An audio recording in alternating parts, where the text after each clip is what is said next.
रामग्रहाय नमः। ओम नमः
చుట్టూ పోసేసాడు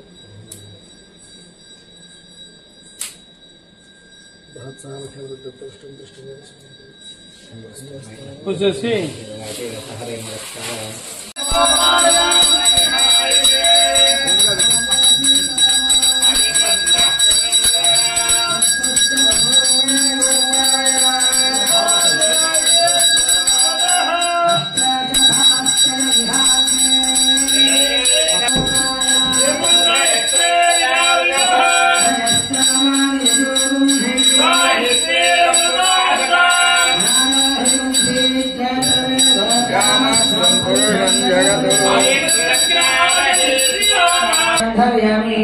हर नमः पार्वती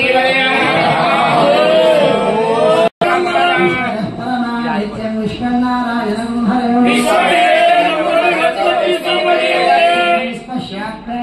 शाश्वतं शिवमच्युतं नारायण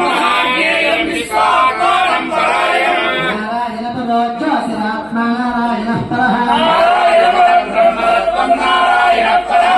नारायण परो ध्यानं नारायणः परः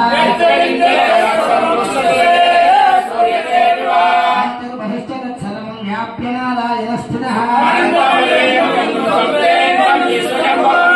घोषप्रदेकाशिकं हृदयं चाप्यदामुखम्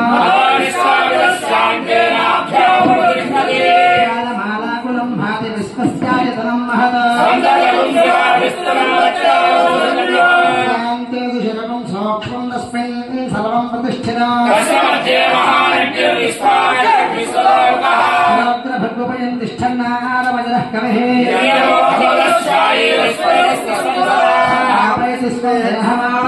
मस्तकः मध्यस्थाद्युल्लेखे भास्वरा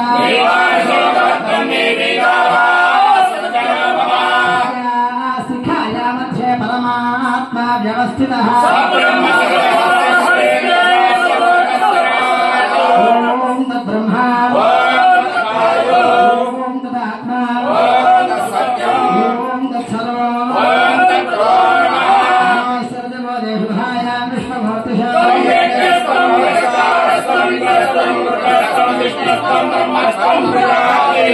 ब्रह्मवद्भवस्वरभीषा सर्वविद्यानां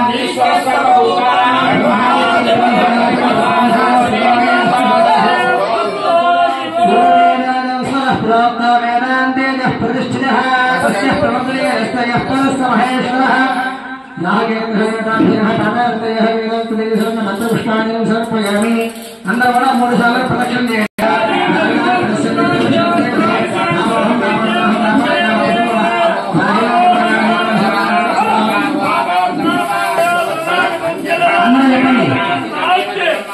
అందరూ చెప్పండి అన్యథా శరణం నాస్తి త్వమేవ శరణం మమ తస్మాతు కారుణ్య భావేన రక్ష గ్రహాధిప అర్ధకాయం మహావీరం చంద్రాదిత్య వివర్ధనం సింహిక గర్భ సంభూతం తం రాహుం ప్రణమామ్యహం పలాశ పుష్ప సంకాశం తారక గ్రహమస్తకం రౌద్రం రౌద్రాత్మకం ఘోరం తం కేతుం ప్రణమామ్యహం ఆదిత్యాయ చ సోమాయ మంగళాయ బుధాయ చ గురు శుక్ర శనిభ్యశ్చ రాహవే కేతవే నమో నమః నవగ్రహ దేవత శుభ ప్రసాద సిద్ధిరస్తు అనేన సోమోపరాగ రాహుగ్రస్త చంద్రగ్రహణ దోష నివారణ అర్థం రాహుకేతు ప్రీతయే బ్రాహ్మణ సహాయేన పౌర్ణమి భానువార ప్రయుక్త విశేషేణ పంచామృత అభిషేక పూజ అష్టోత్తర ధాన్యార్చన పూజ ధూపదీప నైవేద్య తాంబూల ప్రదక్షిణ ప్రార్థన నమస్కార పూజలేన రాహుకేతు దివ్యచరణ పాదారవింద అర్పణం అస్తు. జయ బలో నవగ్రహ మహారాజుకి రాహుకేతు భగవానికి హర హర మహాదేవ. పడుకోవాలి నిద్రపోతారు అందరూ, అది తప్పు, చాలా తప్పది. ఈ సమయంలో స్తోత్ర పారాయణ చేసినా కానీ కూడా విశేషంగా పూజ చేసుకున్నా హోమాలు చేసుకున్నా మన మామూలు సమయంలో ఎంత ఫలితం ఇస్తుందో తెలియదు, కానీ ఈ సమయంలో 100 రెట్లు ఫలితం ఇస్తుంది. మనం 10 సార్లు రాహవేణ చదివితే ఈ రోజు 1000 సార్లు చదివితే లెక్క అనమాట. అదే మనం 1000 సార్లు రాహవేణ చదివితే అది లక్షలు చదివి లెక్క అనమాట. ఆ విధంగా ఎందుకయ్యాన్ని గ్రహణం పట్టేది మంద పర్వతాన్ని గమంగా చేసుకొని ఆ యొక్క దేవతలు రాక్షసులు దాన్ని క్రమంగా తిప్పుతూ ఉంటుంటే అమృతం వచ్చింది. ఆ అమృతాన్ని దేవతలుగా పెంచుతున్న సమయంలో అసురులైన రాక్షసులు వీళ్ళిద్దరు కూడా రాహుకేతులిద్దరు కూడా వచ్చి ఆ యొక్క దేవతల పక్కన కూర్చున్నారు. అప్పటికి విష్ణుమూర్తి ఏం చేశారంటే దేవతలు వాళ్ళు కూడా అమృతాన్ని పోసేశారు. వాళ్ళు అమృతాన్ని సేవించి గొంతు తిరిగేసరికి కూడా ఆ విష్ణు చక్రంతో వారిని ఛేదింపబడతారు. అందువల్లే రాహుకేమో కింద మానవ శరీరం ఉంటుంది, పైన ఏమో సర్పం ఉంటుంది. అటు చేసేసేమో పైన మానవ శరీరం ఉంటుంది, కింద సర్పం ఉంటుంది అన్నమాట. రాహుకేతులు ఇద్దరు కూడా వీళ్ళిద్దరు ఛాయాగ్రహాలు అన్నమాట ఈ రెండు కూడా. అయితే చంద్రుడు వచ్చేసేదేమో రాహు మింగుతాడు చంద్రుడు, తర్వాత సూర్యుడు వచ్చేసేసేమో కేతు మింగుతాడు. ఆ కేతు గణం అనే గ్రహం సూర్యుడు మింగుతాడు ఆయన. వీళ్ళిద్దరికి ఏమంటే దేవతలు ఎందుకు చెప్పారు? సూర్యచంద్ర లగ్నం చెప్పారు విష్ణుమూర్తికి. వీళ్ళు దేవతలు గారు, వీళ్ళు రాక్షసులు చెప్పేసి చెప్పేసరికి అప్పుడు ఆయన ఏం చేస్తారంటే సూర్యచంద్రాలు పాల్గొంచుకుంటారు. రాహుకేతులిద్దరు కూడా సంవత్సరాలు 2 సార్లు కావచ్చు, 3 సార్లు కావచ్చు. వాళ్ళు ఆ విధంగా ఆ సమయంలో పౌర్ణమి నాడు కానీ అమావాస్య నాడు కానీ, అమావాస్య నాడు అయితేనేమో సూర్యగ్రహణం, పౌర్ణమి నాడు అయితే చంద్రగ్రహణం. ఆ విధంగా వెళ్తుంది ఆ బింబాన్ని మింగుతారు అనమాట. మింగి కూడా బయటకు దక్కుతారు. అది 3 గంటలు కావచ్చు, 4 గంటలు కావచ్చు, గంటే కావచ్చు.